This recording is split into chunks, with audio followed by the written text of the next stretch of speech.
Chapter 11. Arethazon dorsatum. In the obscure murk of the log's interior, Poppy crouched tensely. Slouching slowly out of the dark came a flat-faced beast with a blunt black snout and fierce, grizzled whiskers. Its eyes were heavily lidded as though it had just awakened. The creature moved ponderously, with a waddle and a rattle. Its stench was powerful enough to make Poppy clamp a paw over her nose. The moment the animal caught sight of her, it came to a clumsy stop and blinked. "What in the bee's butt are you doing here, furball?" it snarled. Poppy, wishing she knew what kind of animal she was facing, could only whisper, "It's just me, sir." "The name's Arethe," the animal snapped. "Arethazon dorsatum. But I just get called Arethe. What's more, I'm a grump, and you just woke me up. So don't try to slick me down with some slug slop." "I'm truly sorry I woke you, Mr. Arethe," Poppy said. "What are those things on your head?" the beast growled. "Flat balloons or ears? The name is Areth, Ereth. And stop your barking." "Please, Areth, it's not me barking." "Then who in the frog flip is making all that racket?" "It's the fox at the entrance to the log." "Some idiot friend of yours?" "Oh, no, sir, not my friend." "Who the dumb beetle bit are you anyway?" Areth suddenly demanded. "You're so small I can hardly see you." "I'm a deer mouse, a girl deer mouse." "I didn't ask what you are. I don't give a bug's bathwater about that. I asked for your name." "Poppy." "Poppy? What kind of idiotic name is that?" "Please, it's a family tradition. We're named after flowers and fruits." "Arethazon dorsatum is my name, Latin name. But you kids don't learn Latin anymore, do you?" "I don't know what Latin is, sir. I mean Areth." The beast sniffed loudly. "The whole forest is full of idiots like that fox."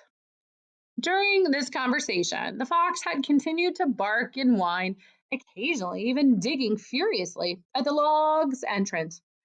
"Pop, fop, snap!" Areth cried. "Or whatever your idiot name is. Would you tell that fox to shut up?" "It's Poppy, and if I tell him, I don't think he will." "Why not?" "He wants to eat me," Poppy said faintly. "Eat you?" "Yes." "Jerk," Areth said scornfully.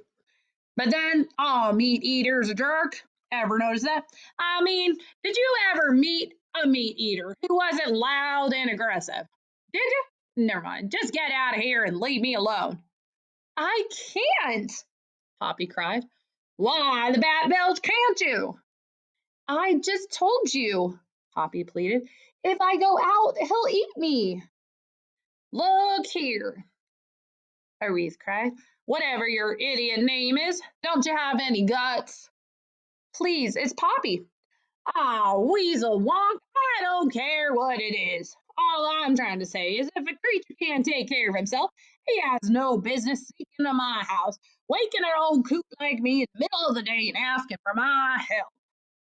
"I never asked for your help," an exasperated Poppy replied.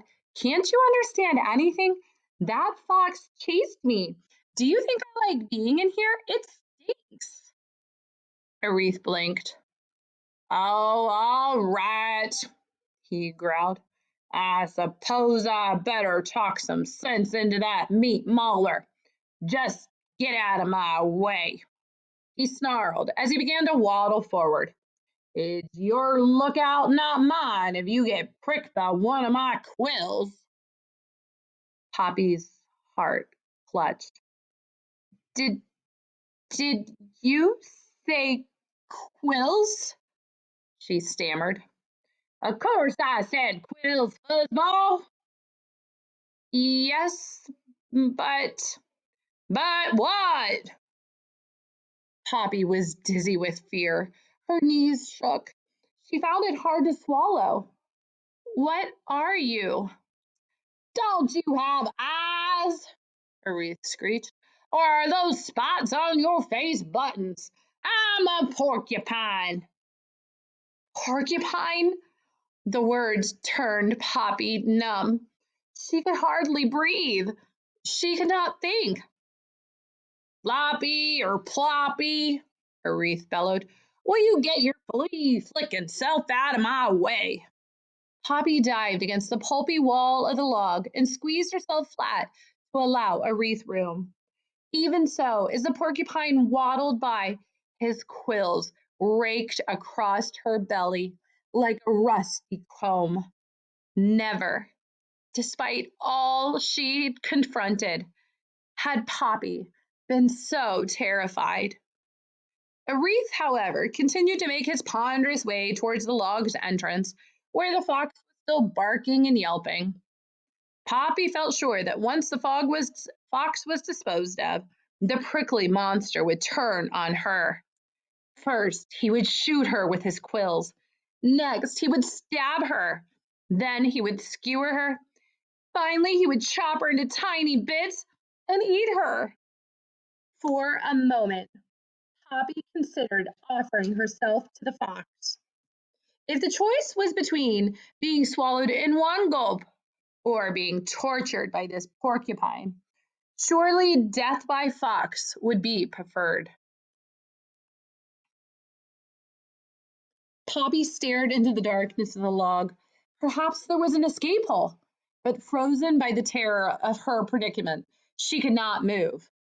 Instead, her eyes turned towards the entrance, certain she was about to witness some ghastly carnage. Sure enough, when Aretha reached the log opening, Poppy heard him screech, Fox, you braying bag of bones! What's all this hullabaloo? Can't an old creature get some quiet in his own home? I'm sorry, Aretha, Fox returned in a voice that was at best sniveling. I didn't know you were here. Just trying to grab a mouse who ran into your place. A snack, nothing more. Not trying to bother you. No harm meant. Just a midday nibble. Don't nag me about your nibbles, you nitwit, Aretha bellowed. When I say get lost, I mean do it. Now, Aretha, let's be. Fox did not finish the sentence. Instead, Poppy heard Aretha cry, I said, get broomtail. This order was followed by a whack, a yelp of pain, and a frantic scramble of paws, concluding with a barking and whining that grew faint with amazing rapidity. Poppy was sure that the fox was being devoured. But more frightening still, she saw the porcupine wheel about and start to waddle back down the log in her direction. Poppy panicked. She turned and fled towards her only one hope of escape, the log's other end. The farther into the log Poppy went, the more foul smelling it became. Worse, she had increasing difficulty seeing where she was going. Sure enough, she slammed into the log's far end. There was no escape hole. Stunned and unsteady on her feet, Poppy's heart beating so hard, she was sure it would burst. A terrified Poppy turned to confront the porcupine. Her one remaining hope was to try to slip by the beast, though Poppy knew she risked a severe shredding. She was certain it was her only chance. Slop, pop, or bebop, cried the porcupine. Where the snake sweat are you? Come out of there. Gasping for breath, Poppy braced herself against the rear wall of the log and got ready to bolt and die. Aretha's face, grinning hideously, loomed out of the dark at her. Poppy, he cried, you wretched excuse for a run! Why the devil are you hiding in my toilet?